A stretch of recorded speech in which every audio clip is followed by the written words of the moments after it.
Hey everybody, today I want to talk about a Beatles mystery that I think has finally been solved with the release of the Revolver Super Deluxe Edition.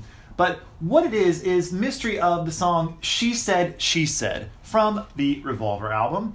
It happens to be the last song on side one, and it was primarily written by John, but I think it had a lot of help from George as well, but we'll talk about that further in the video. But the mystery surrounding She Said, She Said is who plays bass on the final version that appears on the Revolver album. Because Paul McCartney famously stated in his authorized biography called Many Years From Now, written by Barry Miles, who was a close friend of Paul's in the 1960s. In this book, Paul states, and I will read exactly what he says. He says, for She Said, She Said, I'm not sure, but I think it was one of the only Beatle records I never played on. I think we had a Barney or something, and I said, oh, and they said, well, we'll do it. I think George played bass. Then after that quote from Paul, Barry Miles added this aside. EMI Studio Records do not mention this. And what's interesting about this is that that's all that Paul says about that. Just that little quote there where he says that they had an argument and that was it, and he left, and he says George plays bass. But he clearly says, I think George played bass. Now, ever since I read that, this was released back, I think, in 1998, 97, something like that, or 94 maybe. I don't remember, but I remember I got this when it came out, 97. When this came out, I remember reading that and being fascinated by that because She Said, She Said has always been one of my favorite Beatles songs. I love the drumming on it. I love the guitar parts. I love the way John sings it. I love how it shifts time signatures throughout the whole song. It's just a really interesting song. It's just a song that's always fascinated me. So when I read that little bit that Paul wrote, here comes Bob, by the way. So when I read that quote from Paul talking about how he didn't play bass on She Said, She Said, it made me even more fascinated with that song. Now, if you flash forward to the Revolver Super Deluxe Edition, and this is the book from it, which I think is fantastic. In the book, they list, well, not they, Kevin Howlett, who is, I guess, the new Beatle scholar, I suppose. He always writes all the detailed information for all the box sets. And I don't know if I love his writing all that much, but he's definitely the guy right now. But in this book, they list who plays what, at least on the backing track, and they definitely list Paul as playing bass on She Said, She Said. And the other thing is, they take a direct quote from Paul's book, Many Years From Now. That exact same quote that I just read to you, they talk about that. And they add, Kevin Howlett adds, it is pretty certain, however, that Paul is heard on the original rhythm track containing bass and drums. From 155 into the song, there are some more bass notes played on the organ after Paul had left the studio. So, what I believe that to be true. I believe that Paul is on the backing track. Also, from the session outtakes, by the way, you can hear they have a early backing track run through of She Said, She Said on the sessions, and Paul is clearly heard at the beginning joking around with George and Ringo, or John and Ringo rather, and it's clearly Paul playing, and I've always thought it sounded like Paul on bass as well. It's got his vibe to it. So I believe he is on the backing track, but then I think he left right after that. And then I think, like they talk about, I think George maybe added a few organ notes, some low organ notes, to kind of fill out certain parts maybe that needed a little bit of extra low end. But what I really find fascinating is not necessarily who played bass on the song, because I think now we can pretty much say that Paul is playing bass on She Said, She Said. But what happened with that argument? What were they arguing about? And I have a few theories. Now, I have a few bits of source information here. This is a book that I picked up recently by Jerry Hammack called The Beatles Recording Reference Manual, Volume 2, Help Through Revolver. Now, what this is this guy basically breaks down all the Beatles recording sessions, kind of like Mark Lewison did in his amazing book, The Beatles Recording Sessions. But he tries to go more in depth and talk about exactly what they used, the exact microphones, as far as, and by the way, when I say exact, he's just kind of trying to guess what was around at that time and what they probably used on each song. He tries to guess who plays what instruments they were using, what instruments were available to them at the time. It's a very interesting book, but it's definitely when they say recording reference manual, that is exactly what it is. It does not read like an entertaining read. It's very clinical, is how I would say it, but it's great for referencing certain information. That being said, I have found some things in here that I believe the author has gotten wrong, and I think it maybe, I don't know, I think with the as these box sets come out, these new Super Deluxe box sets, maybe he'll make some revised editions of these books, and because obviously he didn't have access to some of these box sets at the time he wrote this, so there's new information that's come out that has proven some of his writings wrong. That being said, he does talk about she said in here, and he says something very interesting. So I'm going to read from page 159 in this book, just a short little excerpt. He says, "Take 3 was best, and a good thing too, because afterwards McCartney got in a fight with Lennon and left the studio.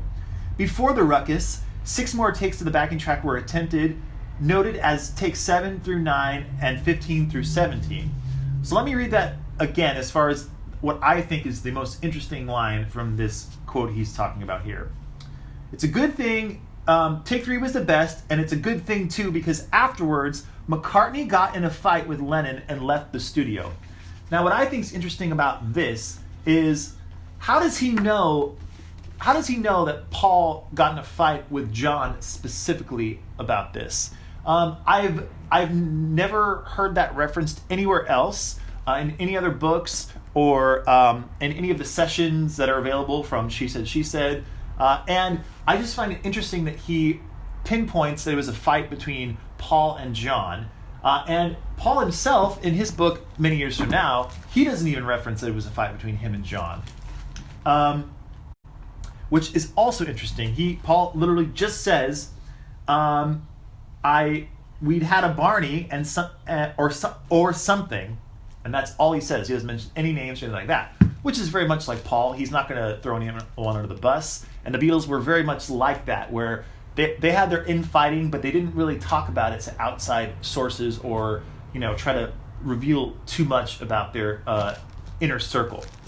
So that is very interesting. Now my theory here about what the argument was about, if, as we're going to follow Jerry Hammock's guess, I'm going to say it's a guess, that about the fight was between Paul and John, I think it might have to do with a little bit of a rivalry going on. So Paul has talked about in the past how all of the Beatles, George and Paul and even Ringo and Stuart Sutcliffe at the time, they all kind of fought for the attention of John, because John was the leader in the beginning of the band.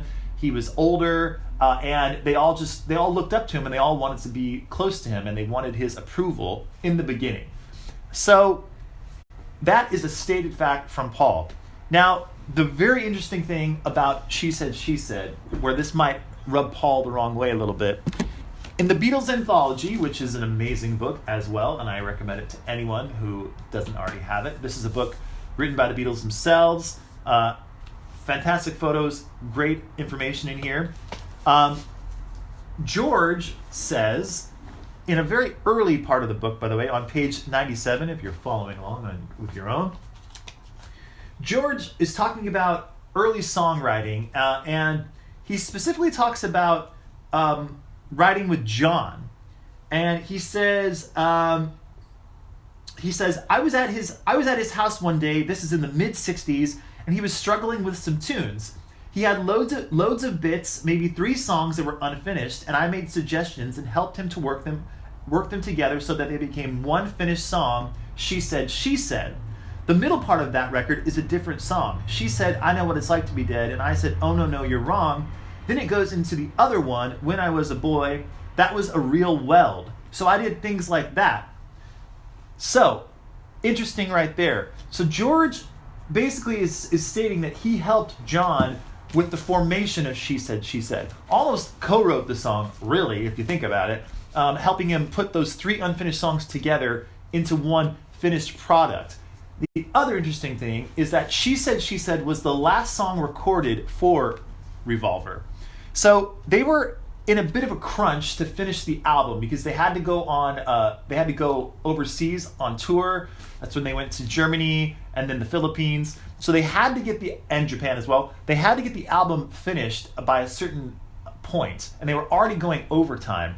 So She Said was brought in at the last minute to add 14 songs to the album.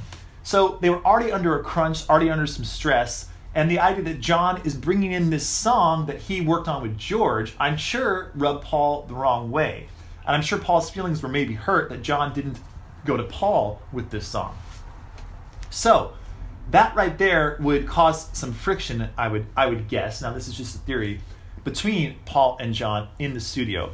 Now the other very interesting thing is that in the Beatles' latest Get Back film, put out by Peter Jackson, which is an amazing film as well, they actually talk about She Said, and it's when John and Paul are having that secret lunchtime conversation that was picked up by a secret microphone, and it's a very fascinating bit of the film. It's when George had left, by the way. George had walked out of the Get Back sessions, and John and Paul are talking about a meeting they just had with George at Ringo's house, I believe. But in this Revolver Super Deluxe Edition book, they quote part of that conversation, which is very interesting, and I'm going to read it to you now. This is John talking. John: now the only regret about the past numbers is when, because I've been so frightened, I've allowed you to take it somewhere I didn't want. Paul then replies, yeah. John then says, and then that my only chance was to let George take over or interest George in it because I knew he'd, and then he gets cut off by Paul, who then says, She said, talking about the song. John then agrees and says, She said. So they are referencing right here this very theory that I have about this argument, that obviously She Said was a big changing point in the Beatles' career, in the sense that it's a song that John worked on with George, and they brought it to the session, and John even here admits he handed it over to George. So George took a big role in that in the studio, and I'm sure that ruffled a lot of feathers with Paul, because Paul, as we all know, was the workaholic Beatle. He tended to, in the studio at least, he was very strong with his opinion, and he would most of the time he would lead a lot of the sessions in whatever direction they were going in. And right here, there's an example here where John says that this is a situation where George worked on a song with John. In the studio, George took the lead, kind of, in the sense of the direction of the song, which makes sense because George helped John arrange it and had an idea for the arrangement of how to put all the songs together and the tempo changes and all that kind of stuff. So it would make sense now that here is my theory, that in the studio for She Said, they showed up. It was the last night they were going to record for the Revolver album. They had to get the song done. They only had this night to do it. By the way, they finished the whole song in that one night. They had to get it down. I'm sure tensions were high. And Paul was there for the original backing track. They worked on it all together, the arrangement. They got it going. I'm sure George was kind of leading that, helping John and Ringo and Paul kind of guide the song where it was supposed to go. Paul was playing his bass part. Who knows? Maybe George was giving Paul some direction for a change, telling him, oh, that's not what to play here, and maybe try doing this. And John was probably backing up George in this instance because George had come in and helped John with this song. So they recorded the backing track. Probably they went to start working on some overdubs where Paul probably had some suggestions. And by this point, George was already rolling and John was already cool with George rolling on the song. And George probably stuck up for himself or had some strong ideas that he stood behind, which he normally wouldn't really do. He'd probably hand it over to Paul. And in this case, Paul had enough, lost his temper, said, F you, I'm out. He left, leaving John, George, and Ringo to finish the song. And what they did, by the way, after Paul left, because we know Paul left, we can confirm Paul left at some point during the sessions for She Said, She Said. He definitely doesn't appear on the song with any, as far as any vocals go. I don't hear him at all, and they don't state that he's on there in the Revolver book from the deluxe edition. So John then added some organ parts. They overdubbed some guitar parts. And then George and John are clearly singing all the vocal parts on this song. And by the way, it sounds great. It's one of my favorite Beatles songs, one of my favorite Beatles recordings. And now with all this information that's just been, that's come to light now, it's definitely one of the most fascinating Beatles sessions of all, really. It's up there, in my opinion, with some of like the juiciest bits from the Get Back sessions, the Let It Be sessions, like where Paul and George have an argument.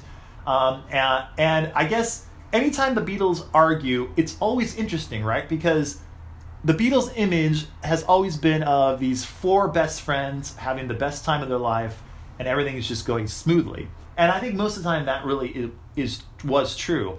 But it's always fascinating to see those real moments, a little crack in the myth, rather, and you can see through it, and you see these real moments between real people having real discussions. Because let's face it, I have a lot of really close friends, and we get along great. And as long as, as good as we get along, everyone has an argument. Everyone has disagreements with other friends, family. That's just how it is. That is part of being a human being. So seeing the Beatles be actually human is fascinating. It's endlessly fascinating to me. And that's why She Said, She Said will forever be a very interesting song and just session within the Beatles story. So I'd love to know in the comments below what you think about this whole She Said, She Said mystery. Do you think that's how it happened? How Paul ended up playing the bass and then leaving the session and leaving it to George and John? Do you think Paul isn't even on bass at all and that it really is George playing bass? Love to know in the comments below what you think. And that's it for today. So hope you're all doing well, and take care, and bye for now.